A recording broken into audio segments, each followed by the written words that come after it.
जिला रामपुर के इस बैंक्वेट हॉल में बैठे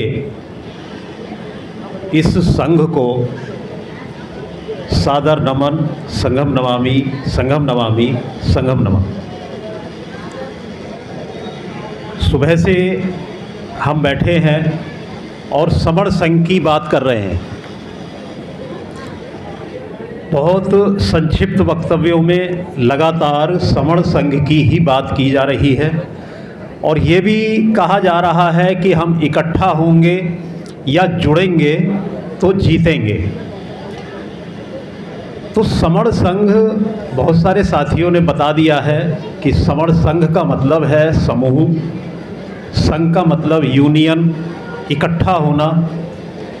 तो हम इकट्ठा होकर किस प्रकार से काम करेंगे, उसके लिए समण संघ ने कुछ नियम बनाए हुए हैं, जिन नियमों के आधार पर समण संघ में इकट्ठा होने का, जुड़ने का काम लगातार चल रहा है। और ये जो नियम है, ये नियम जो पिछले 70-74 सालों में समाज में जो कमियां देखी गई, और वो कमियां जिसकी वजह से हमें एक साथ बैठने में, इकट्ठा होने में या एक साथ आने में दिक्कतें महसूस हो रही थी, उन कमियों को दूर करके एक एक पॉइंट पर चर्चा करके फिर ये नियम बनाए गए। तो ये नियम है, पहला नियम बना केवल समण। क्योंकि हमारी सबसे बड़ी दिक्कत थी पहचान की। हमारी पहचान क्या हो। हम श्रमण से शुरू हुए, श्रमण से श्रमिक बन गए, श्रम करने वाले बन गए, फिर अछूत बन गए, कभी हरिजन बन गए, कभी दलित बन गए। बाबा साहब ने एक नाम दिया डिप्रेस्ड क्लास। उसके बाद हम बहुजन बन गए, उसके बाद हम मूल निवासी बन गए। तो ये सारी पहचानें हमें समय समय पर बदलती रहीं। और जबकि हमारी जो मूल वास्तविक पहचान थी, जो हमारी कल्चर थी, जो हमारी सबसे पुरानी पहली पहचान और पुरातन पहचान थी, उस पहचान को हम भूल गए। तो समण संघ ने हमें हमारी सबसे पहले पहचान दी कि हम समण हैं, और समण संघ में केवल और केवल समण ही आ सकते हैं। समण के अलावा किसी वमण की एंट्री समण संघ में नहीं होगी। क्योंकि पिछले समय में, काफ़ी समय में ये देखा गया कि जब जब हमारे इकट्ठा होने पे, बैठने में जब भी कोई वमण हमारे बीच बैठता था, तो वो कोई ना कोई हमारे बीच तोड़ फोड़ का कारण बनता था। तो समण संघ ने ये स्पष्ट कर दिया कि अब हम जब भी इकट्ठा होंगे, जब भी बैठेंगे, जब भी एक साथ बैठेंगे, केवल और केवल समण ही बैठेंगे। वमण को हमारे संघ में कोई स्थान नहीं होगा। इसके बाद दूसरी समस्या आई चंदे की। चंदे की अभी कई साथियों ने इस पर अपनी बात भी रखी है कि समण संघ में चंदा नहीं होता है, चंदा नहीं लिया जाता है। तो समस्या कैसे बनी चंदे की कि कुछ संगठन इस तरह से हो गए कि वो चंदा इकट्ठा करने का ही काम को जन आंदोलन मान बैठे। अब क्योंकि कोई भी जन आंदोलन या कोई भी काम करना है तो उसमें ज़रूरत होती है लोगों की, ना कि पैसे की। इसके दो तरफा नुकसान हुए। चंदा इकट्ठा करने वालों ने चंदा इकट्ठा किया, लोगों को इकट्ठा करने पर ध्यान नहीं दिया। और जो चंदा देने वाले थे, उन्होंने ये सोच लिया कि हमने तो अपने हिस्से का काम कर दिया, चंदा दे दिया, अब हमारी कोई आवश्यकता नहीं। तो समण संघ ने इस पर यह विचार बनाया कि समण संघ कभी भी चंदे के रूप में पैसा इकट्ठा नहीं करेगा। समण संघ लोगों को इकट्ठा करेगा और जो भी काम होंगे वो समण संघी अपना खर्चा स्वयं उठाएंगे। तो इस प्रकार से समण संघ में ये नियम बन गया कि समण संघ में चंदा नहीं लिया जाएगा, अपना अपना खर्चा सब वहन करेंगे। इसके साथ में ही संघदान की परंपरा शुरू हुई, जो पुरानी परंपरा है, और उसमें भी नकद पैसे का कोई दान समण संघ में नहीं लिया जाता, क्योंकि समण संघ का कोई बैंक खाता नहीं होता, समण संघ का कोई ऐसा कोष नहीं होता। तो समण संघ में संघदान के रूप में जो समण संघ की प्रचार सामग्री है उसको दान के रूप में स्वीकार किया जाता है। तो वो प्रचार सामग्री भी वो आप स्वयं कोई भी उसको अपने पास से छपवा कर, अपने यहाँ छपवा कर, कोई पोस्टर, पंफलेट, किताब कोई भी छपवा कर समण संघ में दान दे सकते हैं, और उसको चाहे तो खुद वितरित कर सकते हैं, और चाहे जिस तरह से ये समिति लगी है तो यहाँ भी ऐसे अवसरों पर भी उस सामग्री को दान किया जा सकता है। जो हमारे साथी उसको नहीं खरीद पाते हैं उन तक पहुँचा दिया जाता है। तो इस प्रकार से संघदान की परंपरा शुरू हुई है। तीसरा जो बहुत ही महत्वपूर्ण कारण था, जाति का अभ्यास कभी नहीं। समण संघ के हाउस में ये देखा गया कि हम सबको एक साथ इकट्ठा बैठने में जाति सबसे बड़ी बाधक है। 6743 जातियों का जिक्र बाबा साहब ने किया, और बाबा साहब ने तो जब संविधान बनाया तो उसमें 3 पिटारे बना दिए 6743 जातियों के, SC, ST, OBC। लेकिन वो पिटारे भी हमसे संभाल कर नहीं रखे गए। हमने उन पिटारों को खोला और हम गर्व के साथ जाति की बात करने लगे। अपने गाँव के नुक्कड़ों पर बोर्ड लगा दिए, द ग्रेट ये जाति और ग्रेट ये जाति। तो हमने जातियों का अभ्यास शुरू कर दिया, और ये जातियों का जो अभ्यास रहा ये भी एक बड़ा कारण रहा जो हमें एक साथ बैठने में, एक साथ इकट्ठा होने में बाधक बन रही थी। छोटी जाति, बड़ी जाति, ये उससे छोटी जाति। तो समण संघ ने माना कि इस जाति अभ्यास को बिल्कुल समाप्त किया जाए। समण संघ में हम जब मिलकर बैठेंगे तो वहाँ जाति का कोई अभ्यास नहीं होगा, ना अपनी जाति बतानी और ना ही किसी की जाति पूछनी। क्योंकि पहले नियम के अनुसार जब समण संघ में हमारी मूल जो पहचान है समण, तो हम सब समण हैं। तो अपनी उसी पहचान के साथ हम इकट्ठा होंगे। हम केवल समण हैं और अपनी जाति का अभ्यास कभी नहीं करेंगे, सामाजिक रूप से तो बिल्कुल भी नहीं करेंगे। बहुत सारे सवाल आते हैं कि अगर हम जाति का अभ्यास नहीं करेंगे तो बाबा साहब ने जो आरक्षण का प्रावधान किया है हमारे लिए उसका कैसे करेंगे। तो उसके लिए समण संघ कहता है कि आप जहाँ पर लीगली आवश्यकता है और जो बाबा साहब ने प्रावधान किया है तो उस अधिकार को लेने के लिए अपना प्रमाण पत्र बनाएं और वो लाभ लें, लेकिन उसका अभ्यास नहीं करना है, सामाजिक रूप से अभ्यास नहीं करना है। तो सामाजिक रूप से हम केवल समण हैं और सिर्फ समण के रूप में ही हम इकट्ठा होंगे। चौथी समस्या हमारे इकट्ठा बैठने की जो अगली समस्या थी, बड़ी समस्या, वो थी जो वाद, परिवारवाद, प्रतिष्ठावाद, व्यक्तिवाद, क्षेत्रवाद, भाषावाद और भी बहुत सारे तरह के वाद थे जिसकी वजह से हम इकट्ठा नहीं बैठ पा रहे थे। उसके लिए समण संघ में विचार विमर्श हुआ कि समण संघ में केवल और केवल संघवाद रहेगा। जैसे कि ये 10 नियम हैं जिनको मैं बता रहा हूँ विस्तार से, ये नियम भी किसी एक व्यक्ति के द्वारा नहीं बनाए गए हैं, ये संघवाद के द्वारा ही हमारे सामने आए हैं। तो समण संघ में केवल संघवाद रहता है। जो भी निर्णय होता है, जो भी आदेश आता है, वो संघ के रूप में आता है। किसी एक व्यक्ति का या किसी व्यक्ति का ये कोई आदेश या उपदेश या उसकी मनमानी नहीं चलती है। तो इस प्रकार से इस समस्या को भी समण संघ में खत्म किया गया। इसके बाद एक समस्या आई, पद प्रतिष्ठा मंचमाला की। एक बहुत बड़ी परेशानी आज के समय में समाज के सामने है। 29 लाख संगठन पूरे भारतवर्ष में जो हम समणों के हैं वो बताए जाते हैं।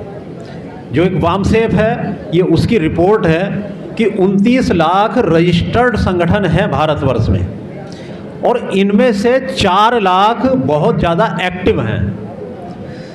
तो आप विचार करें कि पिछले 74-75 सालों में ऐसा क्या हुआ कि 29 लाख संगठन बन गए।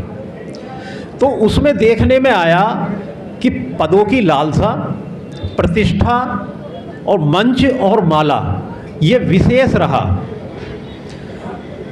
एक संगठन बनता है, उस संगठन का एक पदाधिकारी होता है, अध्यक्ष होता है। जब वो 2 या 3 साल वो हो जाते हैं और उसको जब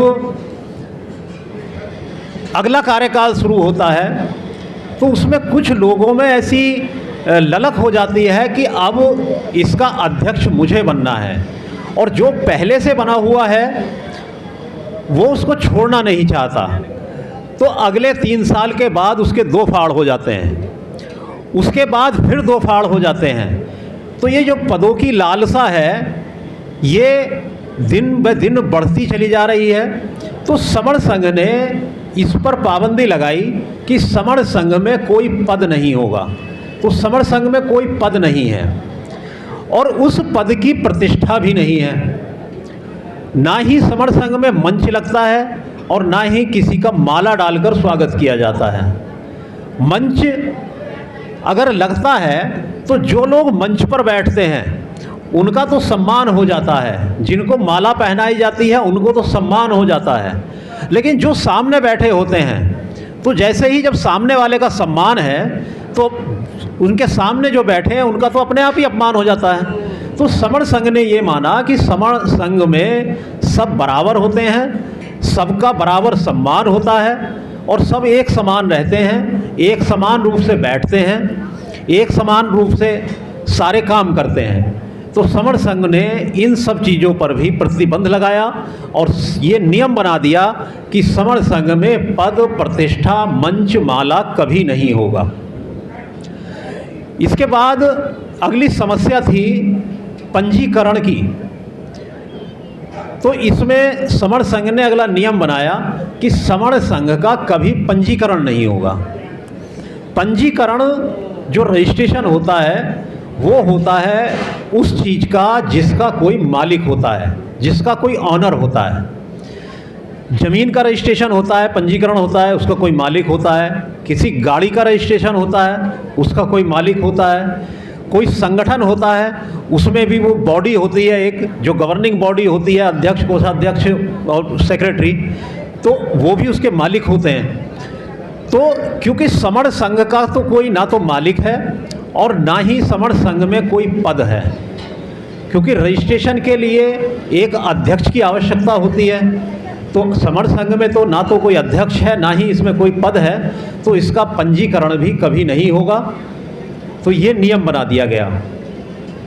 7वां नियम बना संघाधिशेष सबसे ऊपर, यानी कि संघ का जो भी आदेश होगा वो सर्वोपरि होगा, सबको मानना होगा। जैसा कि मैंने अभी शुरू में बताया कि समण संघ में जो भी आदेश आते हैं वो किसी एक व्यक्ति के द्वारा नहीं आते। समण संघ का पूरा हाउस बैठता है और हाउस की प्रक्रिया बिल्कुल जिस तरह से पार्लियामेंट की प्रोसीडिंग होती है, संसद की कार्यवाही चलती है, उसी प्रकार से समण संघ का हाउस चलता है। हर 1 तारीख को हाउस लगता है। उसमें कोई भी जो हमारे स्पोक होते हैं, स्पोक का भी 1 मिनट बता देता हूँ। समण संघ में जो समण संघ की विचारधारा को अच्छी तरह से समझ जाते हैं और समण संघ में एक्टिव रूप से काम करना चाहते हैं, तो वो उनको घोषणा करनी होती है समण संघ में कि मैं एक्टिव रूप से काम करूंगा। तो उनको एक नाम दिया जाता है स्पोक, समण संघ के स्पोक। और वो स्पोक जैसे ही घोषणा करते हैं वो समण संघ के हाउस का मेंबर बन जाते हैं।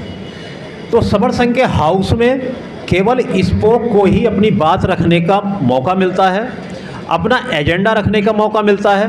वो अपना एजेंडा रख सकते हैं और कार्यवाही में भाग ले सकते हैं। हालांकि समण संघ के हाउस की कार्यवाही को देख कोई भी सकते हैं, कोई भी समण उस कार्यवाही को देख सकते हैं, सुन सकते हैं, लेकिन अपनी बात रखने का मौका केवल जो स्पोक होते हैं, जो ये घोषणा कर चुके होते हैं कि हम अब संघ में काम करेंगे एक्टिवली, उनको मौका मिलता है। तो ऐसे स्पोक कोई भी अपना एजेंडा, संघ में ये काम होना चाहिए या संघ का ये नियम बनना चाहिए, वो कोई भी अपना एजेंडा ले आते हैं, उस पर चर्चा होती है, तर्क होते हैं, और जब वो पूरी तरह से पूरे हाउस में उस पर सहमति हो जाती है तो फिर वो समण संघ का नियम बन जाता है, समण संघ का आदेश बन जाता है। तो उस आदेश को मानना हर एक समण का कर्तव्य बन जाता है। तो उसका नियम बना दिया कि संघाधिशेष सबसे ऊपर, ये समण संघ का 7वां गोल्डन रूल बना दिया। इसके बाद 8वां नियम बना और बहुत महत्वपूर्ण और बहुत ही चर्चा में रहने वाला नियम बना, समण संघ राजनीति में कभी नहीं जाएगा। इस पर बहुत सारे हमारे साथियों के प्रश्न होते हैं। बहुत सारे साथी इसको प्रथम दृष्टया सुनकर या पढ़कर एकदम उनके मस्तिष्क में आता है कि अगर राजनीति में नहीं जाएगा तो फिर समण संघ करेगा क्या। ऐसा क्यों होता है? क्योंकि हमें आज तक ये बताया गया कि राजनीति ही सारे तालों की मास्टर चाबी है। हमें पिछले बहुत सालों से यही हमारे दिमागों में घुसाया जा रहा है कि राजनीति ही सारे तालों की मास्टर चाबी है। लेकिन ये कोई नहीं बताता कि वो मास्टर चाबी है किसके पास, वो मास्टर चाबी मिलेगी कहाँ, ये तो बताया जाता है। तो ये मास्टर चाबी है किसके पास है, कोई बताएगा? ये मास्टर चाबी है लोगों के पास, क्योंकि राजनीति तो वोटों से चलती है ना। राजनीति में जाने के लिए वोट चाहिए, और वोट किसके पास है? लोगों के पास। तो अगर लोग इकट्ठा होंगे तो राजनीति किसकी होगी? आज हमारे सामने जो राजनीति चल रही है, जो सत्ता चल रही है, उसके पीछे भी एक संघ है, सभी जानते हैं। तो उसने भी यही काम किया है कि लोगों को इकट्ठा किया, और वो चाबी उनके पास है। तो ये चाबी हमें प्राप्त करने के लिए लोगों को इकट्ठा करना पड़ेगा। तो समण संघ ने एक नियम बनाया कि संघ सीधे डायरेक्ट राजनीति में नहीं जाएगा। अगर कोई संघी, कोई भी समण राजनीति में जाना चाहे तो वो जा सकता है। संघ को बताकर जा सकता है और संघ को बिना बताए भी जा सकता है, उसमें कोई पाबंदी नहीं है। लेकिन समण संघ राजनीति में नहीं जाएगा।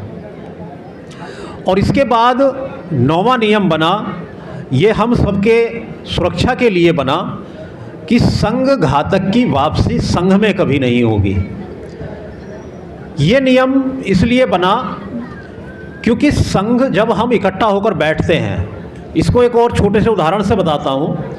जब हम परिवार होता है हमारा, जब हमारा एक कुनबा होता है और उस कुनबे में हम इकट्ठा कुनबा होता है, उसमें यदि कोई तोड़फोड़ करता है, यदि उस कुनबे को बिखेरने का प्रयास करता है, तो उससे बड़ा उस कुनबे का दुश्मन कोई नहीं होता। तो इसी प्रकार से हम जो संघ के रूप में इकट्ठा हो रहे हैं, तो संघ को तोड़ने का प्रयास जो भी करेगा वो संघ घातक की श्रेणी में आएगा, यानी कि संघ के साथ घात करेगा।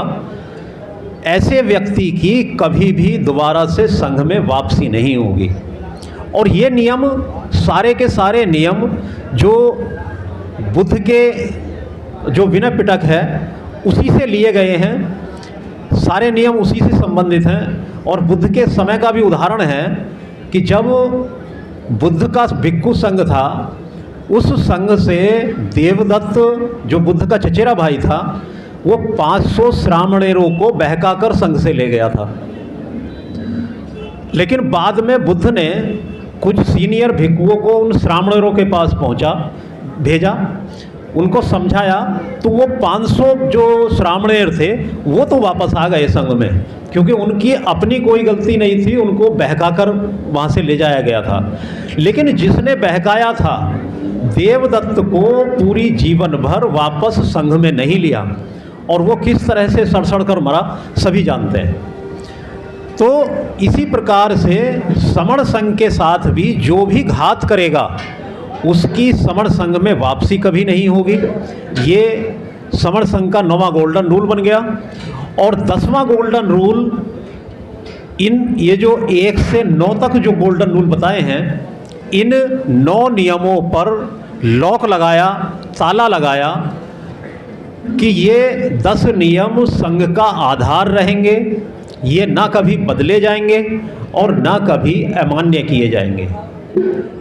क्योंकि नियमों को बनाना एक बात है और नियमों को संरक्षित करना एक दूसरी बात है। जैसा कि मैंने बताया कि हाउस लगता है और हाउस में कोई भी स्पोक अपना एजेंडा ला सकता है, तो ऐसा प्रयास पीछे भी हुआ कि कोई नियम बदला जाए, तो उस नियम को एकदम ना बदला जाए, उसके लिए ये 10वां रूल बनाया गया। हालांकि ऐसा नहीं है कि ये बिल्कुल परमानेंट और ऐसा हो गए। यदि इनमें संशोधन की आवश्यकता है तो जो हमारा 7वां गोल्डन रूल है, संघादि शेष सबसे ऊपर, उस नियम के अंतर्गत कोई भी बदलाव हो सकता है, लेकिन उसके लिए अलग से नियम बने हुए हैं। हाउस में 3/4 का बहुमत चाहिए, तो उसकी प्रक्रिया अलग से है, लेकिन ये सब खुला और सब ओपन है। तो मुझे समण संघ के ये 10 गोल्डन रूल बताने का समण संघ द्वारा आदेश दिया गया था। मैंने प्रयास किया कि इनको विस्तार से बताया जाए, समय की भी मर्यादा है, तो बहुत विस्तार से नहीं बता पाया। उसके लिए जो समण संघ का साहित्य है, समण संघ के साहित्य में ये गोल्डन रूल विस्तार से लिखे गए हैं, वो आप लेकर उनको पढ़ सकते हैं। और जो जूम मीटिंग होती है रोज़ाना, अपने प्रश्न गोल्डन रूल से संबंधित कोई भी जानकारी वहाँ पर कभी भी आप रख सकते हैं। मुझसे इस दौरान कोई भी गलत शब्द निकला हो या मेरे किसी भी शब्द से कोई आहत हुआ हो, तो मैं उसके लिए समण संघ से माफ़ी चाहता हूँ। संघम नमामि, संघम नमामि, संघम नमामि।